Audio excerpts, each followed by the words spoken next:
Olá, eu sou Jarles Pereira, missionário da comunidade Canção Nova, e você está no Diário Espiritual. Vamos fazer juntos? Em nome do Pai, e do Filho, e do Espírito Santo. Amém. Vinde, Espírito Santo, enchei os corações dos vossos fiéis, e acendei neles o fogo do vosso amor. Enviai o vosso Espírito, e tudo será criado, e renovareis a face da terra. Oremos. Ó Deus, que instruíste os corações dos vossos fiéis com a luz do Espírito Santo, fazei que apreciemos retamente todas as coisas, segundo o mesmo Espírito, e gozemos sempre da sua consolação. Por Cristo Senhor nosso. Amém. Atos dos Apóstolos, capítulo 9, versículos de 26 a 30. Tendo chegado a Jerusalém, tentava associar-se aos discípulos, mas todos tinham medo dele, não acreditando que fosse de fato discípulo. Então, Barnabé tomou-o consigo e levou-o aos apóstolos, e contou-lhes como, no caminho, Saulo vira o Senhor, o qual lhe dirigiu a palavra, e com que intrepidez em Damasco falara no nome de Jesus. Daí por diante, ia e vinha entre eles, em Jerusalém, falando com intrepidez no nome do Senhor. Dirigia-se também aos helenistas e discutia com eles, os quais, porém, projetavam tirar-lhe a vida. Tendo-o sabido, os irmãos conduziram-no até Cesareia. De lá, enviaram-no para Tarso. Palavra do Senhor. Graças a Deus. Quando a gente vai lendo o livro dos Atos dos Apóstolos, a gente pensa assim, não é possível que esse homem arruma confusão em todo lugar. Se você nunca leu o livro dos Atos dos Apóstolos, vou dizer para você, é possível. Paulo tem essa característica. Ele consegue, em quase todo lugar que ele vai, arrumar uma confusão, perseguidores. Por quê? Porque a sua palavra ela é muito forte. Eu nunca ouvi Paulo pregar pessoalmente, mas aqui nos livros, nas cartas, a gente vê com que eloquência, com que força ele dirigia a palavra.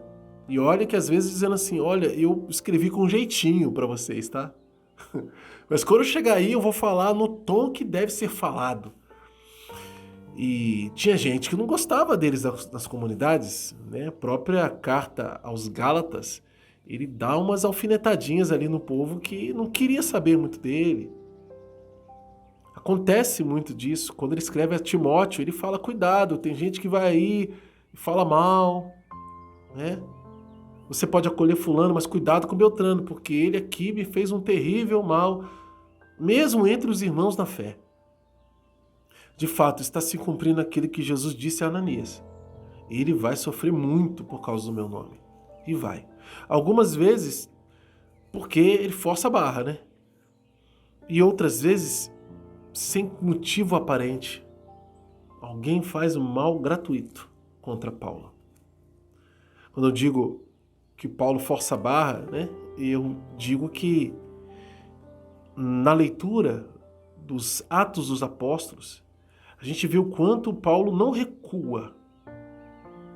Assim como o Santo Estevão, que nós lemos lá no capítulo 7 e 8, o seu discurso, como ele foi incisivo, firme no seu discurso, sabendo, tendo total consciência, eles vão me matar. Eles não vão suportar. Mas a verdade, ela estava tão forte, tão gritante em seus corações, que ele não podia evitar, ele não podia calar. E Paulo é assim. E assim como existiam os fariseus que gostavam de discutir com Jesus e perseguiam Jesus, esses judeus helenistas eram igualmente tremendamente radicais e perseguirão Paulo por resto da sua vida. Vão perseguir Paulo. Eles, e lá na Ásia, nas sinagogas da Ásia, eles vão viajar, eles vão atrás de Paulo, eles farão de tudo para que Paulo seja preso, seja morto. Eles vão dar um jeito. Chegam a apedrejar Paulo e dá ele como morto. Mas ele levanta e volta para a cidade. Veja, o caminho da comunhão que Paulo está vivendo é um caminho difícil. Quando ele chega em Jerusalém, e o pessoal vê que ele está ali se misturando, o pessoal que eu estou falando são os cristãos. E olha, Jerusalém tinha bastante cristão já, muitos. Né? A maioria dos cristãos que se dispersaram eram de origem helenista. Ou seja, eles eram daqueles judeus que viviam fora de Jerusalém e de vez em quando vinham a Jerusalém e conheceram a palavra de Deus e foram convertidos ali em Pentecostes e depois daqueles dias e abraçaram a fé. Eles tinham a facilidade de transitar fora do país. Agora, os israelitas raiz, vamos dizer assim, né, da gema, eles não saíam. Eles ficavam ali. Por isso muitos foram presos.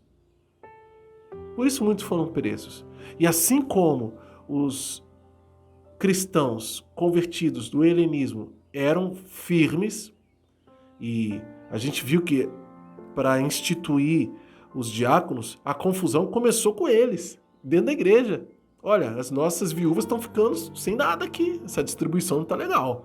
Vocês estão privilegiando quem é de Jerusalém? E aí começou aquela coisa, os apóstolos tiveram que instituir os diáconos. Mas quem foi o estupim da situação? Os helenistas. Só que do lado dos judeus, os helenistas, que não se converteram ao cristianismo, claro, mas permaneceram nos judeus, eles tinham sua própria sinagoga, que ali, a famosa sinagoga dos libertos, e eles também eram radicais. E Paulo discutia justamente com eles, ou seja, foi mexer na casa do marimbondo.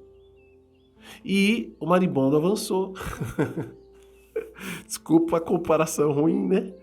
Mas quem já mexeu em casa de marimbondo tá entendendo o que eu estou querendo dizer. Isso não se faz.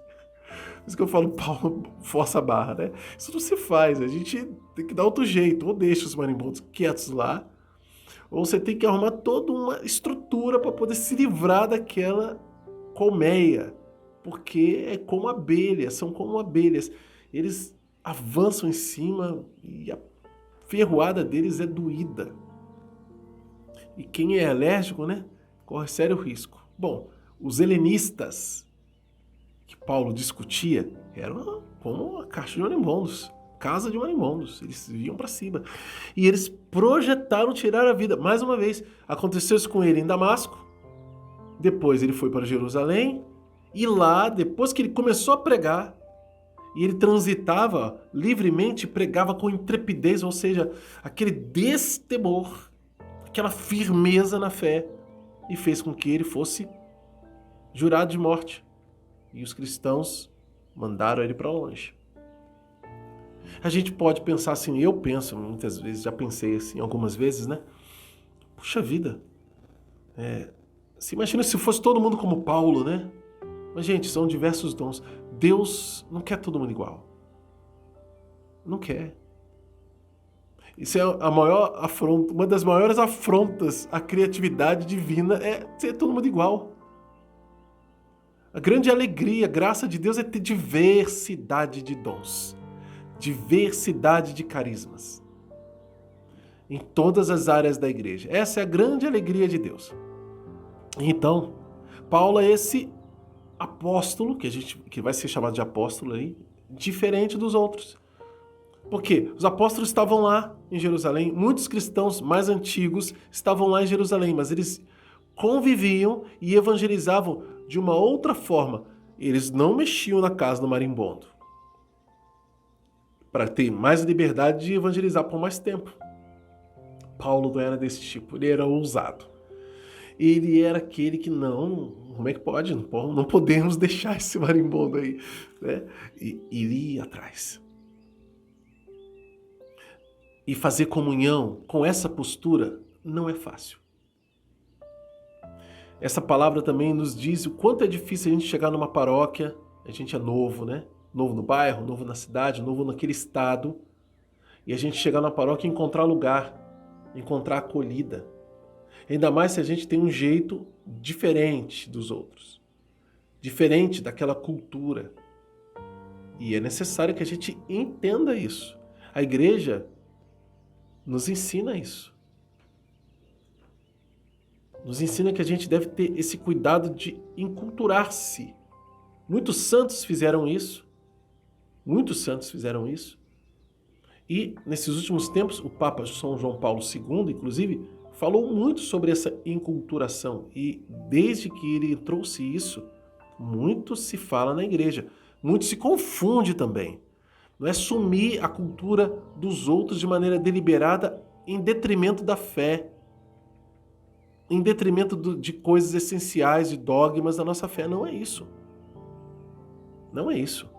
É entender que eu preciso entrar no modo de ser e de compreender daquela cultura para anunciar Jesus. Para anunciar Jesus. Tem irmãos de comunidade nossos que moram em Portugal, por exemplo. Não é porque fala português que a cultura é a mesma. Não, é muito diferente. A cultura é europeia. A cultura deles tem muito mais séculos do que a nossa. E o português não é tão igual assim. Ou a gente se adapta à cultura dos portugueses para evangelizá-los, ou não tem evangelização eficaz. Simples assim. É assim também na França, onde nós temos casa de missão. É assim em Israel. É assim no Paraguai, em Assunção. É assim num estado diferente do que eu moro hoje, que é São Paulo. Eu tenho que me adequar ao jeito cuiabano de ser. Cuiabá, saudade de Cuiabá. Ao jeito lá de Sergipe de ser. E assim é. E assim por diante. Para fazer esse caminho de comunhão bem feito. Porque é a vontade de Deus. Vamos anotar no nosso diário? Não tem nem promessa, nem ordem, nem princípio externo para anotar, mas qual é a mensagem de Deus para você hoje? E como colocar isso em prática na sua vida? Anota no seu diário isso e vamos lutar para viver. Quem é novo aqui no canal está convidado a se inscrever, acionar o sininho da notificação e deixar o like, porque o seu like evangeliza. E vamos juntos, com a graça de Deus, fazer a Bíblia inteira com o método A Bíblia no Meu Dia a Dia, de Monsenhor Jonas Habib. E é isso que nós queremos fazer e por isso eu te convido a ver aqui na descrição do vídeo todas as informações que você precisa. Que Deus abençoe você. Ó Maria concebida sem pecado, rogai por nós que recorremos a vós.